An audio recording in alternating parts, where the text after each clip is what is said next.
Amour, gloire et beauté, des mots qui font rêver.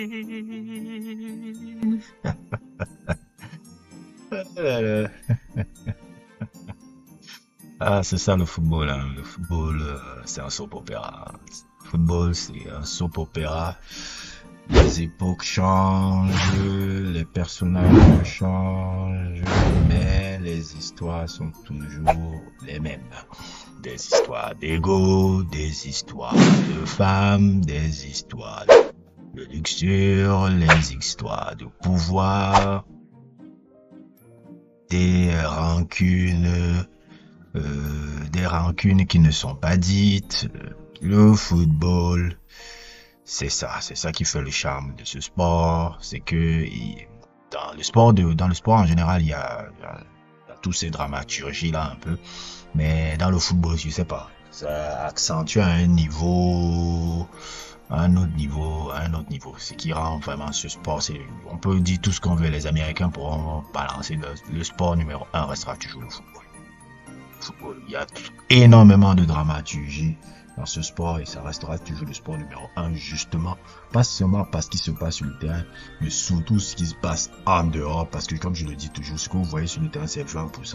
Le football c'est pas ce que vous voyez sur le terrain, c'est 80% de tout ce qui est en dehors du terrain. Tout ce qui est en dehors du terrain, parce que ce qui se passe en dehors du terrain vous explique après ce qui va se passer sur le terrain et tout. Et cette interview qui apparaît sur votre écran, là, la photo qui va apparaître sur votre écran, je sais que ça a tourné depuis plus de 5 jours déjà sur la chaîne YouTube. Je ne savais pas qu'il avait une chaîne YouTube, mais une chaîne YouTube qui est possible pour essayer de regarder un peu l'interview de long en large.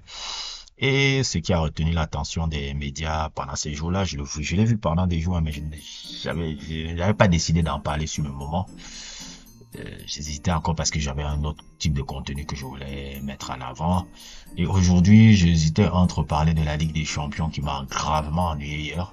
Je voulais faire un sujet un peu sur la Ligue des Champions, la journée de la Ligue des Champions. Je me suis dit, bon, c'était pas trop intéressant, je vois pas trop d'angle, mais après je me suis dit, ah voilà, c'est pas les Neymar et tout, là, le drama de Neymar, qui j'avais déjà fait une vidéo réaction sur une interview où ils avaient fait, puisque lui et Cristiano Ronaldo ils sont très similaires, c'est des grandes pleureuses où ils adorent pleurer, pleurer, pleurer dans les médias, ils jouent les victimes. Ils jouaient les victimes, ils adorent ça. J'avais fait une vidéo de réaction il y a de cela 3 semaines, je pense. Si vous l'avez pas vu, n'hésitez pas à le regarder, le lien en description. Et Neymar nous fait sa pleureuse.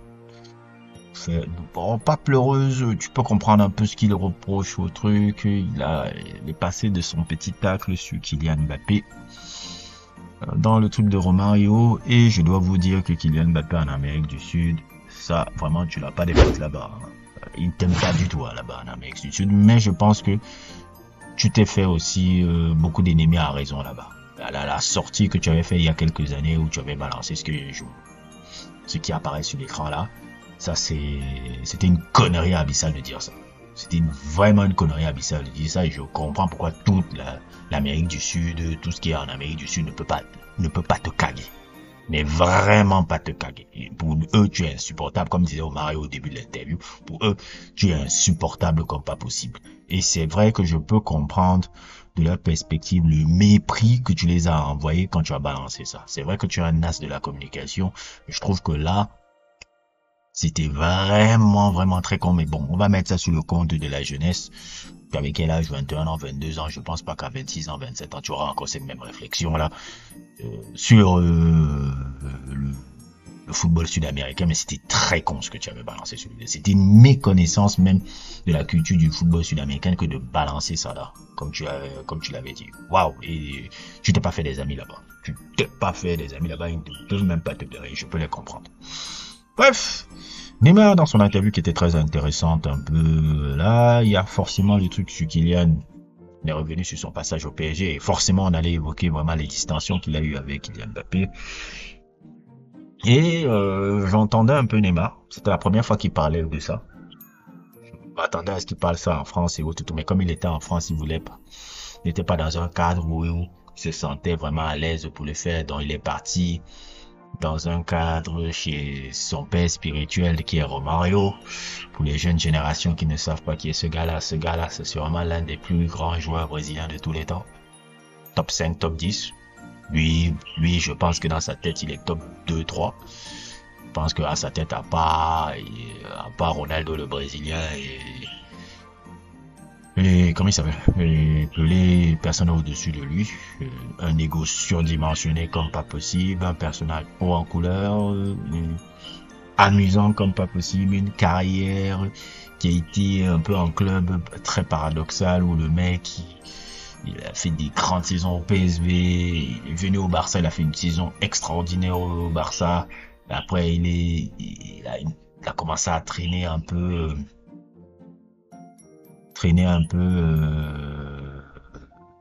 dans les clubs un peu comme Valence. Après, il est parti Flamengo, sur Vasco de Gama. C'est clash avec Edmundo, qui était un très beau joueur de football, très très grand joueur de football brésilien aussi, hein, Edmundo. Si vous ne connaissez pas qui c'était, moi je l'ai connu à l'époque de la Fiorentina. Mais quand je me suis renseigné après quelques années après qui était Edmundo, quand il jouait au Brésil et tout, je me suis rendu compte que ah non, c'était un très très très très grand joueur aussi. Il fait partie des joueurs sud-américains qui en Europe, ils ont souvent eu quelques couacs et tout et tout et tout. Et voilà, Romario, c'est tout un personnage vraiment que le truc. Il a pris une après-carrière aussi très intéressante en politique. Je pense qu'il était député à un moment donné. C'était pas, je sais pas, il était gouverneur ou député de sa région natale ou quelque chose comme ça. Il a eu une très belle après-carrière, je trouve, une très belle carrière en politique où il a vraiment excellent en politique. Je pense que là, il a la gouaille pour, et je pense que ça va marcher par rapport à sa gouaille, par rapport à sa grande gueule, là. Et c'est quelqu'un qui est très magnétique et très charismatique. Il dit ce qu'il pense, tu es bon vivant. Et Neymar, c'est un peu son père spirituel. Il a toujours aimé Neymar. Quand Romario voit Neymar, il voit un de leur race. Je pense pas que Romario va prendre Vinicius comme ça. Neymar, il va dire, ah, toi, tu es avec nous, là. Comme vous pouvez le voir un peu sur la tribune là qui apparaît sur votre écran, il avait écrit en hommage à Neymar. C'était avant la Coupe du Monde 2022 si je me trompe pas. Viens, là, tu es la tradition brésilienne. Et c'est vrai, Neymar, c'est un Brésilien. Moi, Neymar, c'est le dernier grand Brésilien. C'est pas pour rien qu'il dit que si vous voulez gagner la Coupe du Monde, c'est Neymar qui va vous amener à gagner la Coupe du Monde. C'est pas pour rien. Romario, quand il voit Neymar, c'est ses fils spirituels. Il ne va pas avoir ce linéage là avec Vinicius par exemple, parce que Vinicius dans son style, dans la façon dont il joue, il rappelle plus Cristiano Ronaldo en portugais et il n'est pas dans le linéage brésilien. C'est pour ça que je dis qu'il n'y a plus de Brésiliens vraiment. Il y en a un, Anthony, mais il n'est pas titulaire à Manchester, en équipe du Brésil. Il a un peu aussi tout ça, je sais même plus s'il est sélectionné. C'est peut-être pour moi après Neymar le dernier Brésilien vraiment dans le registre qui reste, mais après ça voilà un peu ce qui fait un peu la relation. Et je vais écouter un peu ce qu'il disait sur Mbappé, hein. Ça avait du sens, je trouve, ma perspective en tout cas, sur comment ça s'est passé un peu avec l'arrivée de Messi. Je pense que l'arrivée de Messi, vraiment, comme il le dit, a créé vraiment un couac, parce que quand Neymar et Messi qui avait beaucoup d'acquaintances parce qu'ils ont joué au Barça ensemble et tout, et Mbappé s'est senti un peu isolé par rapport aux deux stars. Il faut dire aussi qu'il y a une autre lecture aussi qu'il faut avoir. Messi n'est pas une idole de Mbappé. Messi, Cristiano Ronaldo est une idole de Mbappé, donc Messi, c'est un peu le rival de son idole. Donc il y a un peu ce rapport là aussi qui est particulier. La preuve en est même, je suis sûr que avant la finale de la Coupe du Monde 2022, Cristiano Ronaldo l'a appelé pour lui dire que gars, fais tout et tout pour nous gagner la Coupe du Monde et que Messi ne la gagne pas. Parce que rappelez-vous les anecdotes qu'on racontait un peu sur la famille de Cristiano Ronaldo là qui sortait là, comment ils disaient c'est Mbappé qui aurait dû gagner la Coupe du Monde, ces trucs et tout ça, fait dire que non, c'est ce que Cristiano Ronaldo pensait en fait. Rappelez-vous ces tweets là, je me rappelle très bien. Je regarde toujours ces petits détails là. Si tu vois les membres familiaux qui parlent comme ça veut dire que l'intéressé parle comme ça. Donc je me dis, il y a ce rapport là aussi. C'est C'est le rival de son idole, donc ça a ajouté un peu de l'eau, ça a ajouté un peu de l'huile sur le feu entre les personnes. Et je pense aussi qu'il y a une jalousie aussi qui est venue de Neymar après la Coupe du Monde 2018, parce que après la Coupe du Monde 2018, quand Mbappé a gagné la Coupe du Monde, il a changé de statut, il n'était plus le petit, il est passé dans une autre dimension. Il est passé dans une autre dimension. Et toi, Neymar, tu n'as pas été quelqu'un des plus irréprochables un peu dans ton attitude au PSG, la manière dont tu étais avec les supporters, la manière aussi comment tu as été, tu étais toujours blessé parce que tu avais une hygiène de vie assez limite. Tu nous as sous-entendu que Mbappé participait aussi à tes incartades avec toi. Ok, je l'entends, mais je me rappelle quand même qu'à l'époque, celui qui arrivait à être performant, dans les moments où on attendait, c'était Mbappé et ce n'était pas toi. Et toi, quand on attendait de toi, tu étais blessé. C'est vrai qu'il y a des matchs de Ligue des Champions où tu as été top. Mais quand les supporters du PSG t'entendaient, tu étais toujours blessé en décembre. Mbappé, lui, n'était là. C'est lui qui tenait la baraque. Même quand Messi était en camp de chier, c'est Mbappé qui a tenu la baraque.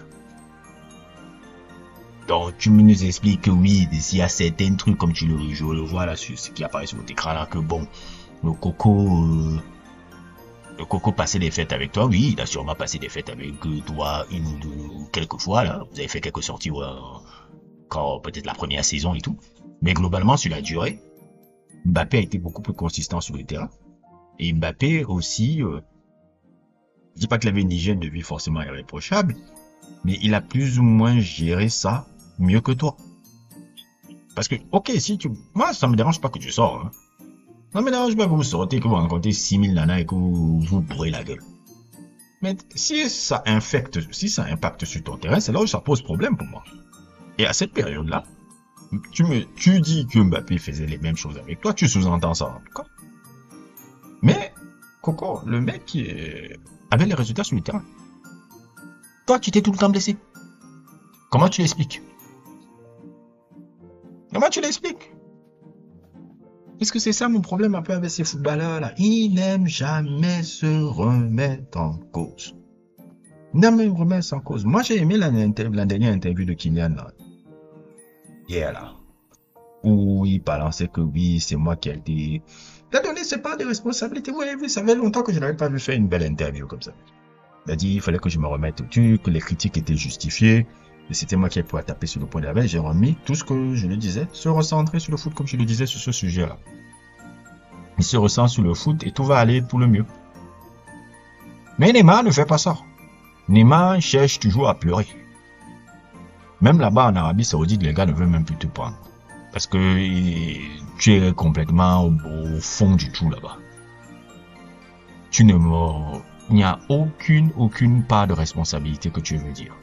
C'est toujours, les gens étaient méchants avec moi, le public français a été méchant avec moi, Mbappé était méchant avec moi, tout le monde a été méchant avec toi, mais tu n'as même pas une seule part de responsabilité. Tu es une pleureuse. Toi et Cristiano Ronaldo, c'est ça qui me dérange avec vous, vous êtes des pleureuses. Vous adorez pleurer et jouer les victimes et tout, qu'on doit toujours toucher dans le sens du poil parce que depuis l'enfance, on ne fait que partir dans vos sens. Vous avez un entourage qui dit amen à tout ce que vous dites. Non, ça ne se passe pas comme ça. Dans ton interview, je l'entends. Sur Kylian Mbappé, c'est pas un saint. Il peut fatiguer aussi avec son côté Mobutuesque, parce qu'il veut toujours que tout tourne autour de sa personne. Il veut toujours être le centre du délire, le centre d'une institution, même en équipe de France. Il voulait se comporter comme le capot là-bas. Donc, je comprends un peu ce qui énerve sur le personnage, mais globalement aussi, moi je veux entendre aussi tes parts de responsabilité sur certaines situations. Ça ne vient pas que des autres. Ça ne vient pas que des autres.